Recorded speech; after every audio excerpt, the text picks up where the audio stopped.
Welcome back, everyone. Just going to give an update on the algae situation in the 180-gallon reef.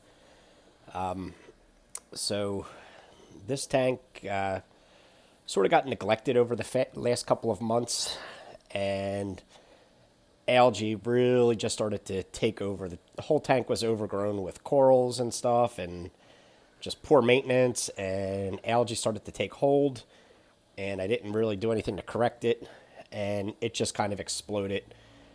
And I don't even have any video of it at its worst because it was just embarrassing, and I wasn't sure what I was going to do. But I do have some video from a couple of weeks ago showing how it looked after I had already started to tackle the problem, which I'll kind of splice in so you can see the difference between today. I still have a long way to go, but just kind of wanted to let you know how I've been approaching it, and maybe this could be helpful for you if you're in a similar situation. But anyway, the tank was completely overgrown with algae. Water quality was very poor. Some of my equipment wasn't even working anymore. And yeah, kind of just got in a really bad situation. So the first thing I did was I had to get my equipment working again. So I had some of my power heads weren't even working anymore.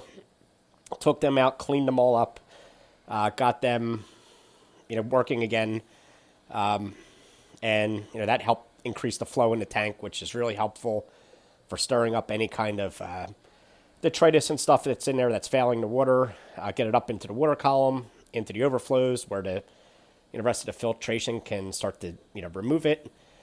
But I also had lots and lots of overgrown corals. For instance, up here in the corner was a huge bird's nest. Back here was a big giant bird's nest, and kind of all throughout the tank there was a lot of stuff that had really grown very well. But corals grow towards the light, and they started to branch out, and they started to shade everything that was underneath of them. And I didn't really do a good job of pruning things back and taking care of that. I just kind of let things run their course. And well, what happened was everything at the top was doing great. Everything underneath in the shadows died off. And where there was dead coral skeleton, gave places for algae and stuff to accumulate and kind of take hold. But eventually, what happened was the corals grew all the way up to the surface, and you'll see these two guys are close to doing that as well. I need to trim these back. But what happens is once they break the surface, they just get cooked by the lights, which kills off the tips. And then algae will start to grow on the tips, and then it starts to spread out across the tops of the corals, in turn shading them, killing them off, and then you've just got more dead corals and places for algae to grow. And it kind of was a snowball effect. So from now on, I got to kind of keep that under control. I do plan on packing this thing full of more corals. I really want to get more into SPS stuff. But first things first, I got to get the algae under control. I got to get the water parameters back under control. But first things I did was get the equipment working, cut out all of the dead coral skeletons and stuff that were in there. Just kind of let the tank breathe, just kind of get all that dead stuff out of there. And then aside from that, just a lot of hard work. There's really no other way to do it than just get your hands in there and just start removing as much as you possibly can. That's the quickest way to get rid of algae, is just reach your hands in, pull it out. That'll fix the immediate problem, or at least help resolve part of it. Some of that stuff is just going to be in little crevices. It's going to be really hard to pull off. You're just not going to get it all. But you can get big clumps of it out of there, which means anything you remove manually, you don't have to worry about removing it some other way. So that was the next thing, is just get as much out as I possibly could by hand. While doing that, I also focused on water quality. Now, algae needs a couple of things to grow. I mean, it needs water. I can't do anything about that. You're in a reef tank, and it's going to have water in it. It needs light. not a whole lot you could do about that either. I mean, your corals need light as well. I mean, you could black out the tank, kill the algae. You might kill your corals too. But eventually, when you turn the lights back on, it's just going to grow back. So you really need to address, the root of the issue, which the nutrients. That's something you really can attack. So I'm focusing on removing as much nutrients from the tank as I can, basically to starve off the algae. I mean, prior to me trying to get this thing under control, I'm almost embarrassed to say that the phosphates in this tank on my Hanna checker reached just about 1.6. Like, that is insanely high for phosphates, and that's just going to feed algae like you wouldn't believe. Nitrates reached 50, which isn't, it's pretty high, not the end of the world. But through a series of water changes, and I've probably changed, I don't know, over the last month and a half, I don't know, maybe 200 gallons of water on this tank. Just, once or twice a week, just get in here, do a big water change. So eventually I was able to bring the nitrates from 50 down to 25.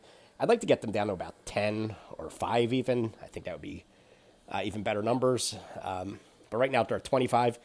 And the phosphate went from almost 1.6. I tested today. They were at 0.07 on the Hanna checker. I was like, wow, that's a huge, huge difference. And that was also due to, I'll get into it. I'm sure the water changes had a lot to do with it. But I'm also using some other methods as well for the phosphates. Namely, I got my media reactor all cleaned out, back in top shape. So I threw some GFO in there, and I've been running that to pull the phosphates out. And I even threw a little bit of Phosguard in there, which kind of does the same thing, just because I had it on hand. I don't know which one has been really helping the most, but the combination of the two of them, I got everything down from 1.6 down to 0.7 or 0.07. So huge, huge change on the phosphates. Also just general maintenance and cleaning. I was down in my sump, just vacuumed out all of the detritus and everything that was down there. Get that all up and cleaned up. Took my skimmer completely apart, got that working in top shape. So I basically got all of my equipment, peak performance, and things are really on the looking up right now. I'll get a closer look, so you can see there's still a lot of work to do in here for the algae, but it's a lot better than it has been in the past several months. So I'm happy to see the results that I'm getting so far. Oh, and I also, since I had it on hand, I had a bottle of Vibrant.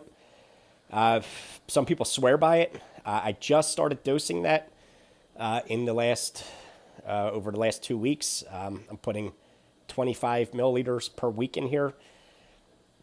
Can't say that I've seen it really start to kill off any algae yet, but maybe it's helping as well. I can't be sure. But since I have it on hand, I'm going to continue using it and see if that does have an effect. Bulk Resupply had a nice video, and they showed over a 9-week period that it really knocked algae back. So I'm currently on week 2, so I'm just going to wait a little bit longer before I make a judgment call on that stuff. But it is what it is so far. I haven't really done as much manual work on this side yet. I have been removing a lot, but I still have tons of algae down here, as you can see. So it's a lot still in this area here that I really need to address. Down along like on the sand bed, I've been getting out as much as I can. It's, like I said, not perfect yet, but it's certainly much better than it was. Even in here. And yes, I know there's a lot of Aptasia, some of the biggest you've probably ever seen. I've got a plan for them as well. You'll just have to wait. That'll be in another video.